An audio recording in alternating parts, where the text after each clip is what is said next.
Hey everyone, welcome back to the channel. And as you guys saw, we are going to be working on the radiator that belongs in the basement. We're going to be painting it. I already did the prep work. It's just a matter of now going and spraying it with some high temp Rust-Oleum high heat spray paint. Very simple.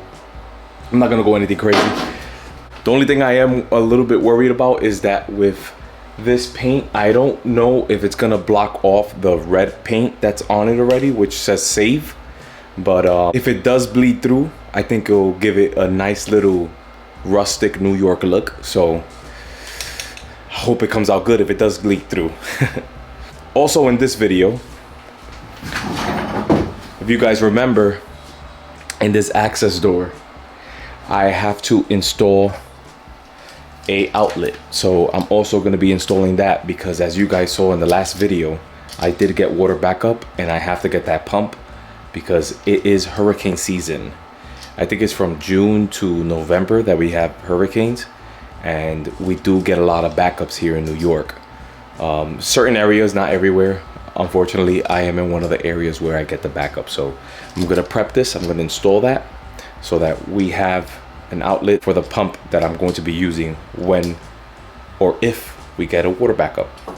So yeah, so I prepped the radiator. Now all we're gonna do is paint it with the spray paint like I showed, and I'm choosing to do the back first because the back doesn't really matter. So I'm only gonna be doing 2 coats on the back, one light and one pretty heavy, and then I'm gonna do the front, and I want to do 2 light coats and 1 medium coat, so 3 coats altogether, and I'll see as I go.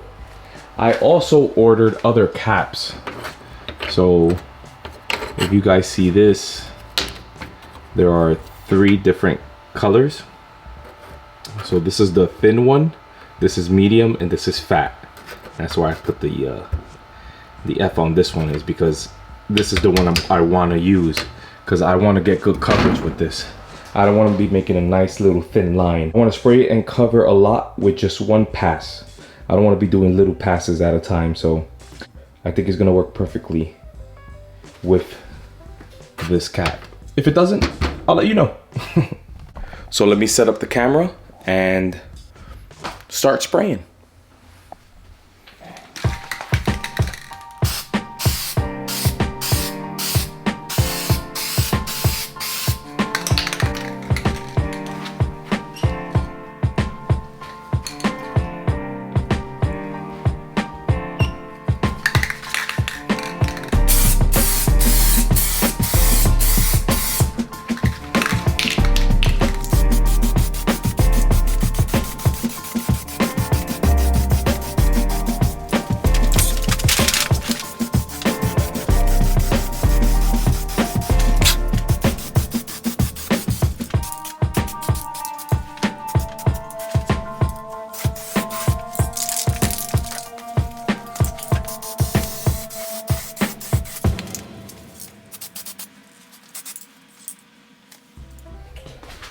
So I did 1 pass this way and 1 pass this way so that I get both sides of the fin.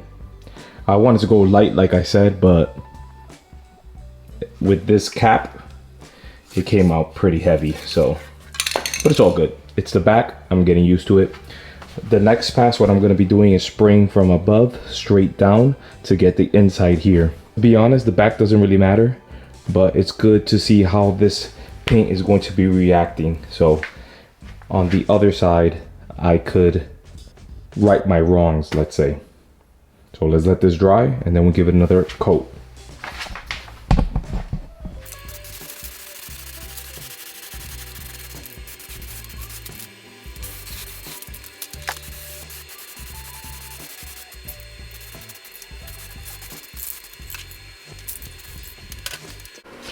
Before I start spraying the front, I just want to show you guys something. Off camera, I saw that there was a line that I made here with a Sharpie.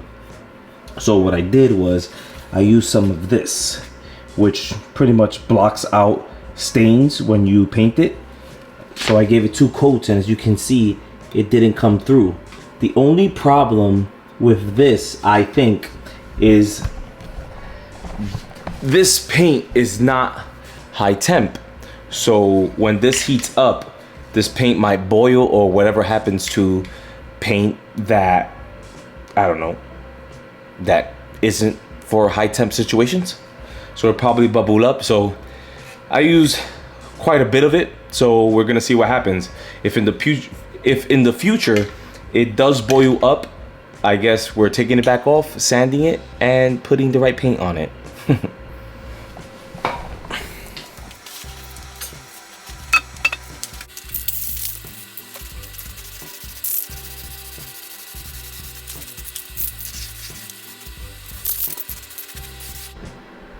While that paint dries up, we are going to be installing the GFI outlet that goes here. And just to sum it up, the reason why I have this here, this setup, is because this is an outlet to power the water pump for every time we get like a flood here in this room.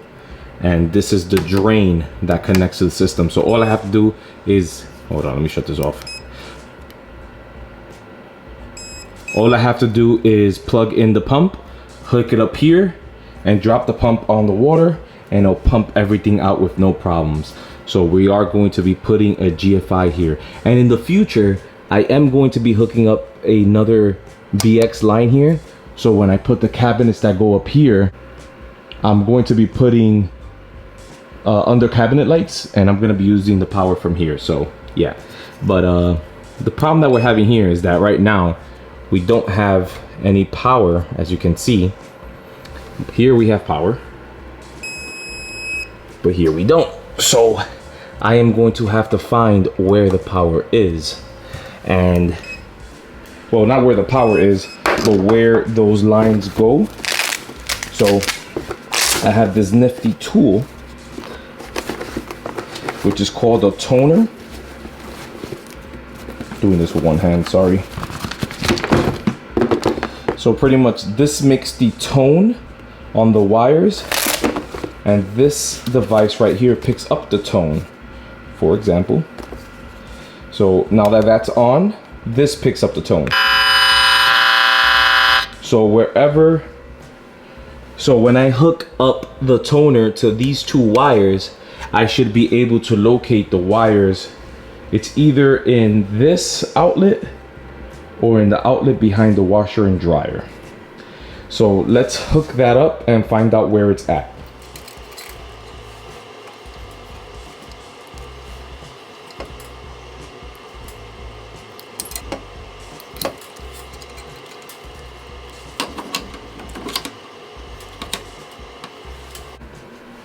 Now that that is hooked up and is making the tone, let's find out where it is.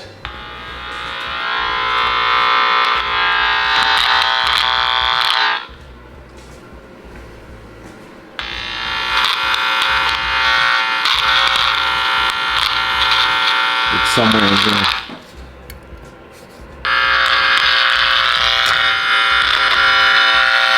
We can also change the tone. Let me see. We press the button here. Now it makes a song.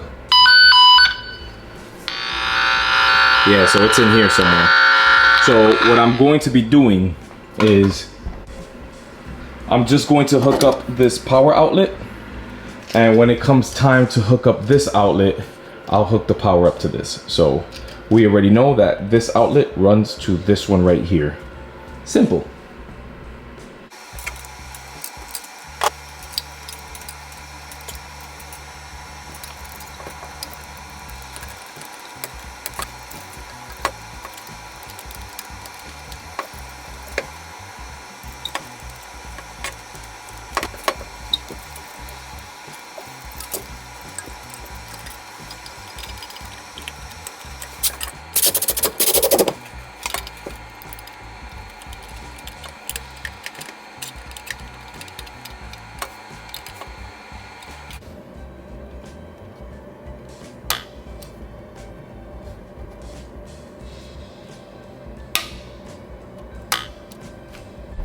So there you go. The outlet is in. It's powered. Off camera, I just spliced these two pieces together and we're good. We are officially ready for water. Well, that's crap. We're not officially ready for a water backup because we need the pump. But in time, I'm gonna go to, I think I'm just gonna get a basic one from Harbor Freight. You let me know in the comments down below if there's a good one for a good price that will be able to handle, I don't know, worst case scenario I've ever had here was 6 inches of water. So if you guys know of a pump that can handle 6 inches of water, let me know in the comments down below and I'll look into it. Thanks. So now let's go back to painting because I think it's dry.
The radiator is officially in permanently with no reason for it to come out.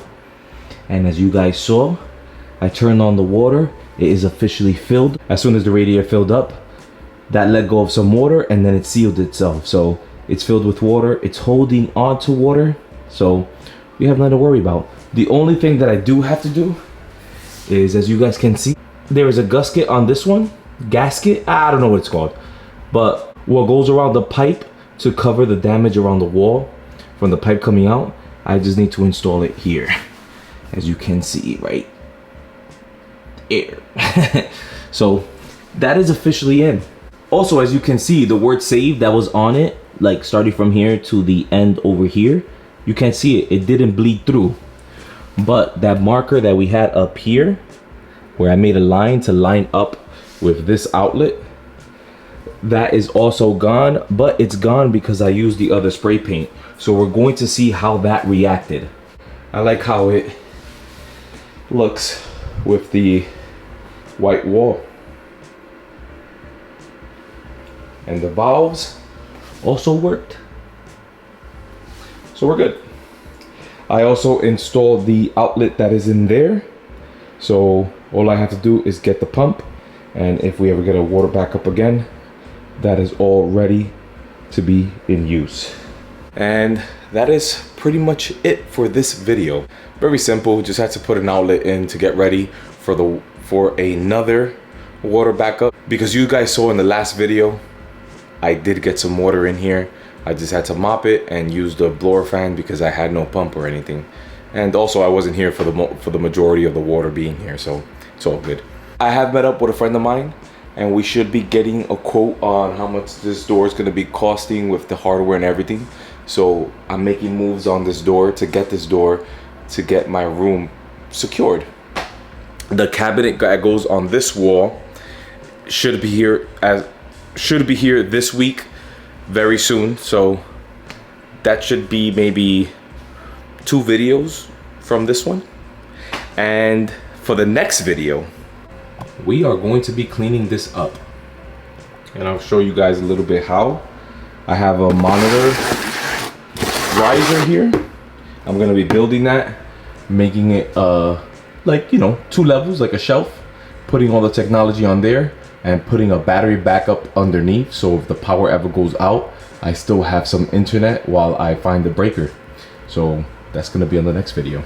If you're interested in any of the tools that I used, like the toner that you guys saw me use down here to find out where those wires are, it's something that is not used all the time, but when you have it, you're happy you bought it, and I recommend you get it. I will have a link to that in the description down below. Also, the paint that I use for the radiator, I will have a link to that in the description down below. If you learned something new, you could show me by giving me a like. Any comments or questions, leave it in the comments down below. And if you're interested in seeing the rest of this basement come to a close, consider subscribing. And I hope to see you guys in the next one. Thanks.